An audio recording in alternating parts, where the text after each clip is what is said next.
C'est l'info de la nuit, l'info qui risque de faire beaucoup de bruit dans la journée. Axel de Tarlé, le géant américain General Electric, serait donc en négociation pour racheter le français Alstom.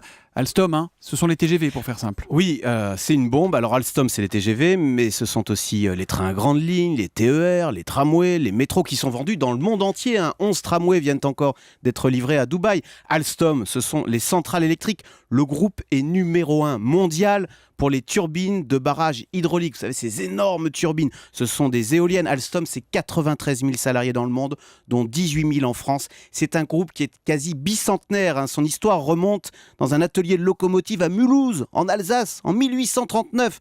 D'ailleurs, Alstom, c'est la contraction de Alsace-Thomson. Eh bien oui, selon l'agence Bloomberg, ce fleuron français pourrait devenir américain. Le géant General Electric, qui est l'une des plus grosses sociétés au monde, General Electric serait prêt à mettre 9 milliards d'euros sur la table pour racheter Alstom. L'annonce pourrait être faite dès la semaine prochaine.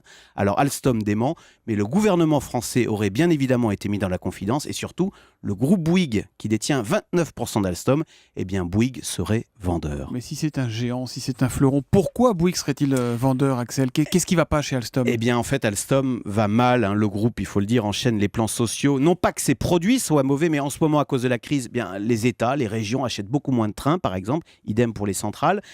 Et en fait, le groupe va mal, reconnaissons-le, depuis des années. Je vous rappelle qu'en 2004, déjà, Alstom a une première fois été sauvé de la faillite. Et c'est un cercle vicieux dans ce métier. Car quand vous achetez une centrale électrique, quand vous achetez un train à grande vitesse, l'acheteur a absolument besoin d'être sûr que la société sera toujours là, existera toujours dans 10, 20 ou 30 ans en cas de pépin.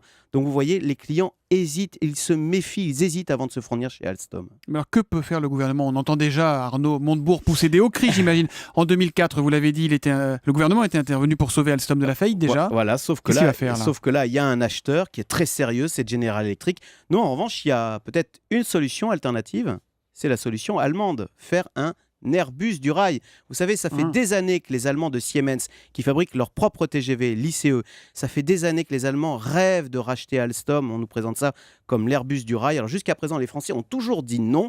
On va voir maintenant comment les choses évoluent, mais évidemment, Arnaud Montebourg devrait réagir. Alstom, je vous le rappelle, c'est l'un des symboles phares de l'ingénierie française. Voilà, on en est pour l'instant à une espèce de jeu de dupes, puisque Alstom dément, General Electric fait pas de commentaires. Il y a quelque chose qui se passe. On ne sait pas encore exactement quoi, mais il y a quelque chose qui se passe autour d'Alstom. Il y a tellement de précisions dans la dépêche que c'est certain que l'agence Bloomberg a des éléments très solides qui montrent que GE est en négociation pour acheter Alstom. Le Zoom Echo, Axel de Tarlé, tous les matins à 7h10 sur Europe 1.